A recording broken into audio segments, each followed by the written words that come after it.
Hey, it's Dr. Jen. I've had quite a few people ask me recently why should they not go to a detox center or a rehab to come off of their benzo? And I thought I should do a video about it because a lot of people have asked this question, but I think there's a lot of family members who are encouraging people who are trying to come off of their benzodiazepine to go to a detox center. It makes sense on one hand because that's where most people go who are having trouble getting off of alcohol or other drugs. But it's not a good idea to go to a detox center or a rehab center to come off of a benzodiazepine, and here's why. Well, first and foremost, most people that are struggling to get off of their benzo, they're not true addicts in the sense of the word. They're not addicted. What they do have is a chemical dependency, and there is a difference. People that are taking a benzo as prescribed, they're not drug seeking. They're not jonesing their next fix. They're just taking it as prescribed. Now, they may indeed be in tolerance withdrawal, meaning they are now having tolerance withdrawal type of symptoms, which makes them look forward to their next dose to get rid of the tolerance withdrawal symptoms. But that's different than drug seeking and wanting to get a high or to escape reality, whatever it is that somebody who is using alcohol or drugs, what they're trying to accomplish. I know I used to drink, and I looked forward to 5 o'clock when I could take the plug out of the jug and have my red wine. That's an addiction. But every night I took my Klonopin before I went to bed, as prescribed. That's a chemical dependency. Two very different animals. So, one, we don't need to go to a facility that is geared for addiction to come off of a medication that we're not addicted to. We are chemically dependent on it. And because we are chemically dependent on it, the best way to come off of that medication is to go slowly. Otherwise, we can shock the brain and the nervous system, and we can have some really intense withdrawal symptoms. And those symptoms may not go away even once we're off the medication. They might last for months, and for some of us, for years. And those symptoms that remain after the initial time of when the drug is actually leaving the body and we are now withdrawn from the benzo, that phenomenon, that syndrome, that constellation of symptoms is now being referred to as BIND, B-I-N-D. Maybe you've heard about it already. BIND, benzodiazepine-induced neurological dysfunction. Because the drug causes a chemical brain injury, just because we're now off the drug doesn't mean that that injury is healed. Now we have to wait for everything to heal and everything to go back, kind of like you've taken all the puzzle pieces out of the box. We need to put the picture back together again. And that can take some time. So low and slow. Low, small cuts, very little cuts of the medication. The general rule of thumb is no more than 10% every 2 to 4 weeks, 10% of your current dose. And so you just go nice and slow, and you don't take really big cuts. And a lot of doctors, sadly, are ignorant about benzo withdrawal, and they will tell you to taper your medication like you do an opioid. It does not work very well for benzo withdrawal or being on a benzo because it will cause more intense benzo withdrawal symptoms. So a detox center, not a great idea.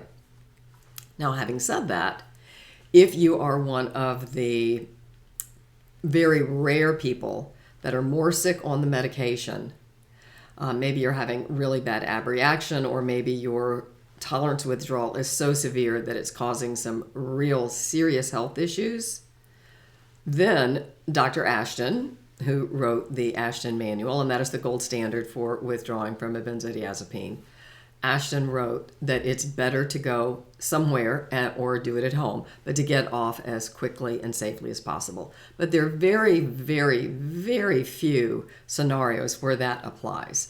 Most of us do much better if we taper slowly and we do it at our own pace, and we listen to our bodies, and we have the love and support of people around us, and we're not in a detox facility where we're going to be taken off way too quickly.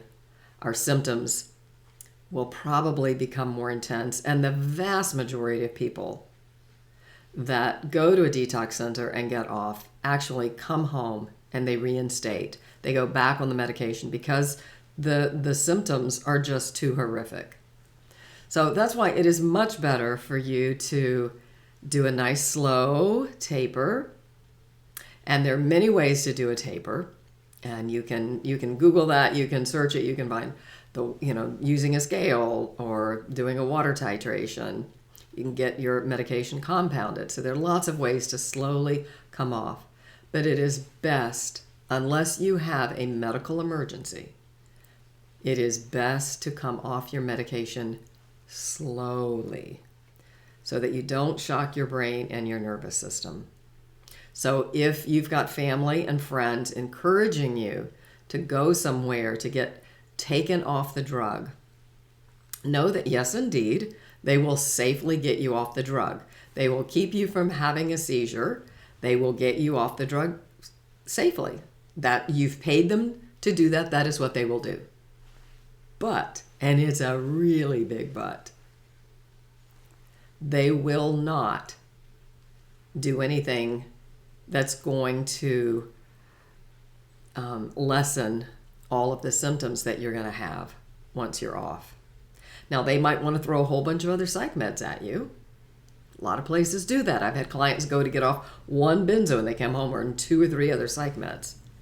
But please know this, there are no other psych meds that lift you up out of benzo withdrawal. Can they dampen the edges a little? Yes, they can. But the question is, do those drugs slow down our healing? And in some cases, those drugs have their own withdrawal syndrome that you're going to have to face at some point. So it's much better off in my humble opinion, and I have been in the benzo community, this is my 12th year, and I lived through my own horrifically done taper. These were all doctor prescribed, my own horrible taper, updosing some, trying to get back down, and then being pulled off cold turkey with phenobarbital. And if you've gone to my website and you know my story, my website is benzowithdrawalhelp.com. You know that it was horrific. If you look, I'm blogging, and there's like 10 or 11 months, not a word, not a peep out of me, because I was cold turkeyed. I was literally in survival mode, hanging on for dear life. So it's better to go really slow and take your time, listen to your body. The anecdotal evidence out there is that we should avoid detox centers, rehab centers. We should avoid allowing a doctor to pull us off too quickly. We're not addicts, and there's no shame in being an addict. I got 11 years of sobriety off of alcohol. No shame here, my friends. But we're not addicts, and the model for working with addiction does not work for an iatrogenic brain injury called benzo withdrawal, or BIND, benzodiazepine-induced neurological dysfunction. So I hope that you can find a provider that you can go low and slow as you get off. Pace yourself, listen to your body, and if family members are encouraging you to go somewhere, they're doing so out of care and concern for you, but they're doing so because they're not educated about the dangers of going into a facility like that and getting pulled off either very quickly or cold turkeyed. And if you've got a family member that just doesn't seem to be able to wrap their head around it and they're really giving you a hard time, book a session with me, have them on the call with me, or have them book a session with me, and I'll be happy to educate them. So please take really good care of yourselves. Really educate yourself on the proper way to come off of your benzodiazepine. Please do your research and get your research done from really good sources. There are a lot of forums out there and a lot of Facebook groups, and don't just listen to someone who's going through their opinion. Talk to the medical professionals and the people that have been doing the research. and hear what they have to say. And there are lots and lots of resources out there now. A really good one is BIC, the Benzo Information Coalition, and that website is benzoinfo.com. There's Dee Foster's wonderful, wonderful podcast, and his website is easinganxiety.com, and you can find his podcast. And then there's my website as well, benzowithdrawalhelp.com, and I have a group coaching group, support group that we meet on Discord called Heal with Dr. Jen. So please do your research and take really good care of yourself. And if you have gone to a detox center and you're doing your best to hold on, the rule of thumb, the anecdotal evidence is, if you want to reinstate, you should do that before 30 days. We don't know why it is, but about a month afterwards, that window can close and reinstatement doesn't work as well. It has worked for some farther out, but those cases are few and far between. So if you need some help discussing that, feel free to book a session with me and I'd be happy to talk with you. But please take very good care of yourselves. And do know this, we really do get well. And every video that I put out, I'm going to be telling you that over and over again, because we do. I'm living proof.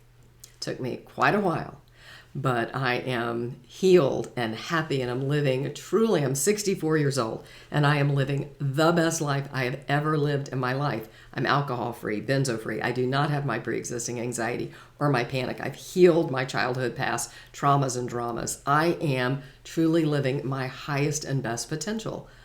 I embrace the 4 cornerstones of well-being. I talk about them all the time on my website and in my support group. And I'm living this amazing life, and I know that you can too. I absolutely know that you can too. So please know that benzo withdrawal is a season. I know it's a hard season, it's a challenging season, and it can be a sad season. But nevertheless, it is just a season. And I promise that the future is bright and beautiful for you. So keep going. Take really good care of yourselves. I'll be back next time. Take good care.